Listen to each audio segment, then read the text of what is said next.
संगीत जगत के सुरमित्रों को विनीत श्रीवास्तव का प्यार भरा नमस्कार।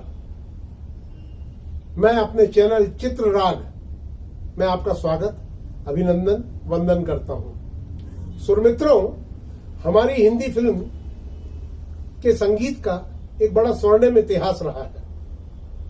हम इसको देखें तो 1940 से 2000 तक इसके 6 कालखंड होते हैं। हर 10 साल का एक कालखंड लें तो 40 से 50, 50 से 60, 60 से 70 ऐसे कालखंड होते गए।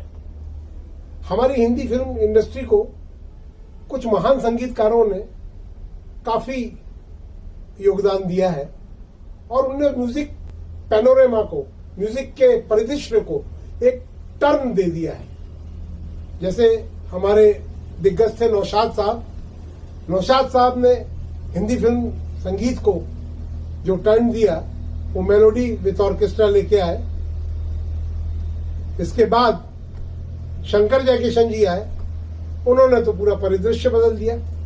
वो western music, notations, orchestra, intro music, prelude music, first music, second music, obbligato, counters, phrases, passage, ये सब लेके आए।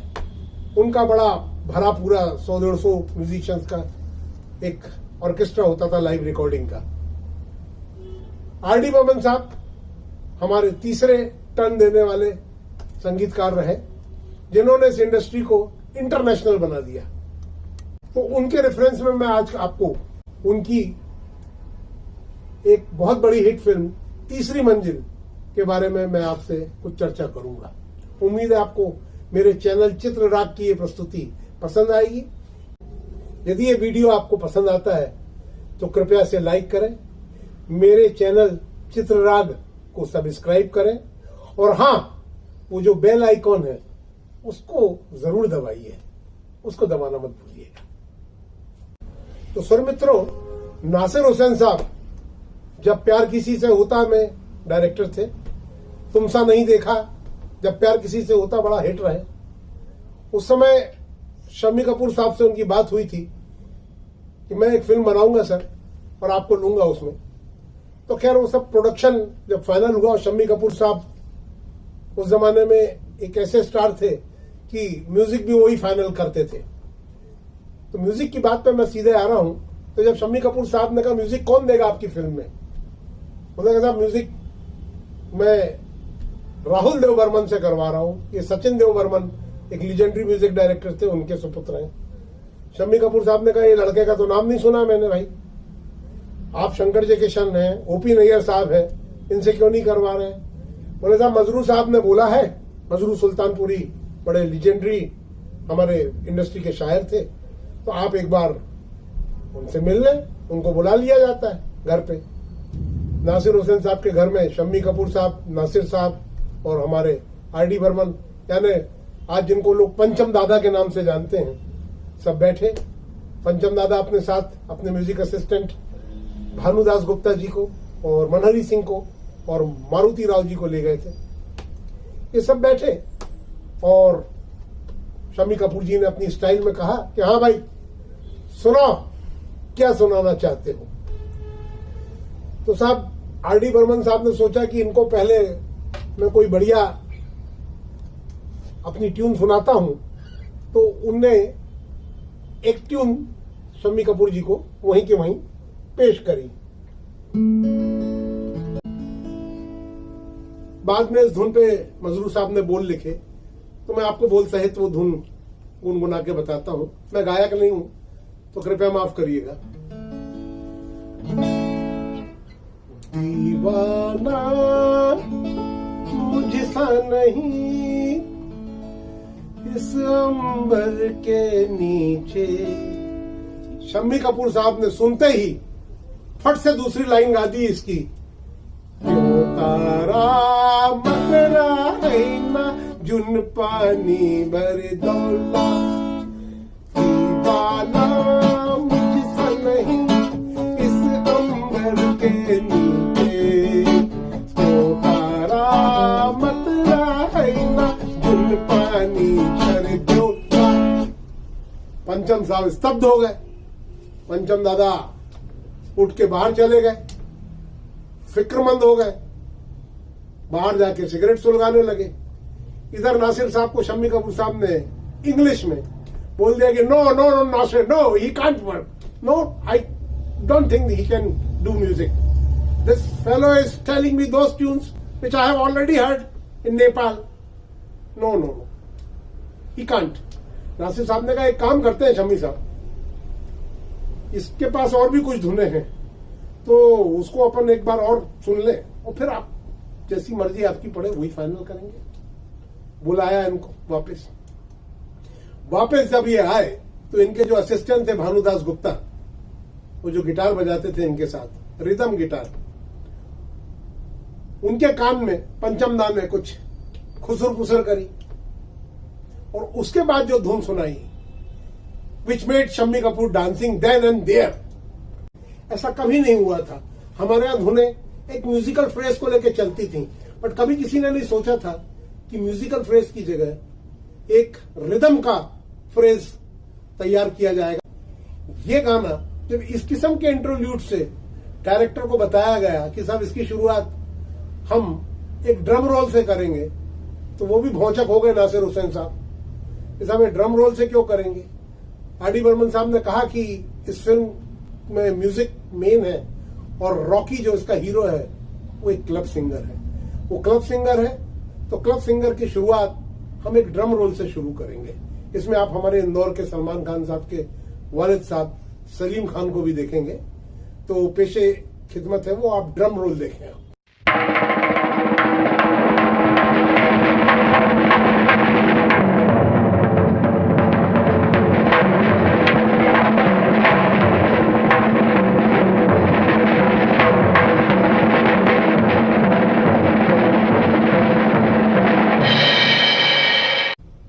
तो सुर मित्रों, अब मैं आपको वो बताने चाह रहा हूं कि पंचम दा ने भानुदास गुप्ता जी के कान में क्या कहा था और शम्मी कपूर जी क्या सुन के उछल पड़े थे। तो वो थी ब्राजीलियन लैटिन अमेरिकन बीट बोसा नोवा। बोसा नोवा हमारे यहां हिंदुस्तान में नहीं आई थी। इसके पहले हमारे और भी जो दिग्गज म्यूजिक डायरेक्टर थे वो वॉल्ट्स वगैरह बजाते थे, रॉक एंड रोल भी ले आए थे, और बाकी हिंदुस्तानी तालें तो थीं, रूपक, दादरा, कहरवा। पर ये जो बीट थी ये शम्मी कपूर जी ने कभी नहीं सुनी थी।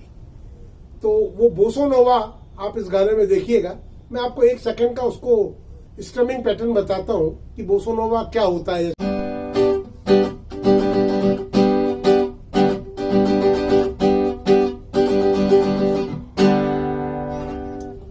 अब आप ओरिजिनल गाने में बोसा नोवा को एंजॉय करें।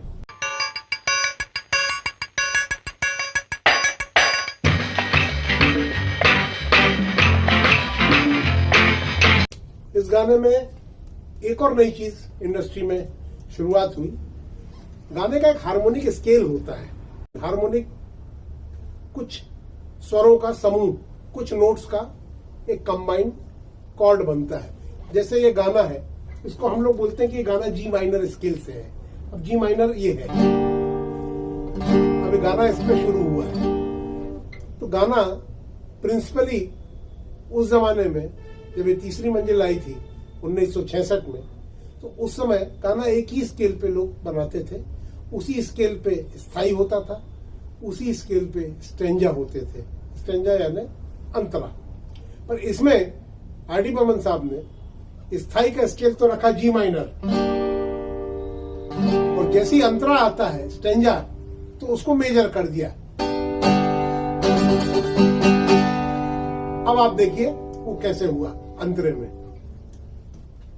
छिप रहे हैं ये क्या ढंग है आपका, आज तो कुछ नया रंग है आपका। आज की रात में प्यास क्या हो गई, आपकी सादगी तो बड़ा हो गई।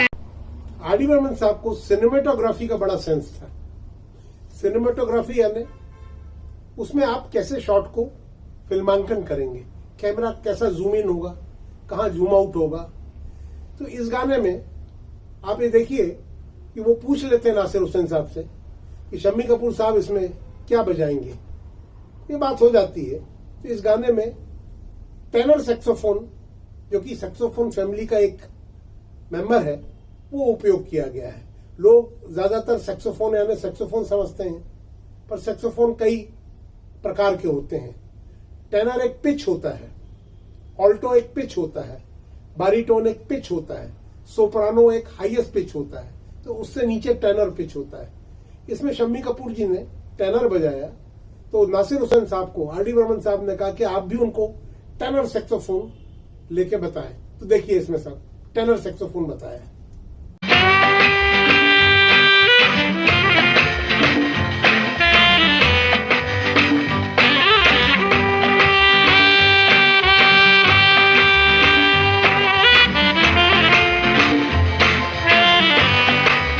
गाने की खासियत देखिए कि फर्स्ट म्यूजिक इंटरल्यूड में ट्रम्पेट रखे गए हैं। अब ट्रम्पेट हीरो भी बजा रहा है और एक्टिंग ऐसी कर रहा है कि आपको लगेगा कि असली ट्रम्पेट प्लेयर बजा रहा है। आप गौर करिए इस ट्रम्पेट के शॉट पे।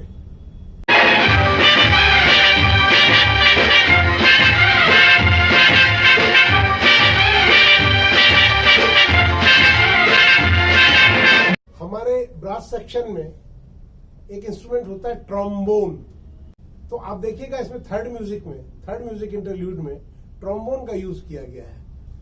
शम्मी कपूर जी ने भी ट्रोम्बोन बजाया है और आप उसमें गौर करिए कि जब वो एक स्वर लेते हैं तो ऊपर लेते हैं, एक स्वर नीचे का लेते हैं तो नीचे ट्रोम्बोन का स्लाइड करते हैं। तो ये कमाल आप देखिए, उनको इतनी समझ थी म्यूजिक इंस्ट्रूमेंट की कि यदि मैं ऊपर का हायर नोट ले रहा हूं तो मैं हायर देखूंगा, लोअर नोट ले रहा हूं तो लोअर देखूंगा।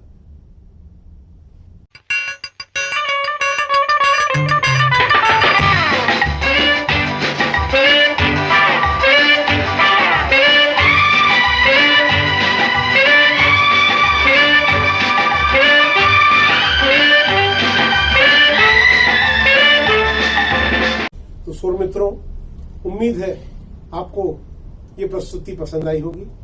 वैसे भी इस गाने ने हमारे हिंदी फिल्म संगीत जगत को एक क्रांतिकारी संगीत निर्देशक दिया। तो बहुत शीघ्र मुलाकात होगी आपसे अगले एपिसोड में, एक नए गाने, एक नई कहानी और कुछ नई चीजें लेके। मैं विनीत श्रीवास्तव मेरे चैनल चित्रराग के अंतर्गत आपको कुछ नया हमेशा बताने का प्रयास करूंगा। तब तक के लिए दोस्तों शुभ रात्रि, अपना ख्याल रखें, स्वस्थ रहें, संगीत में रहें, मस्त में रहें।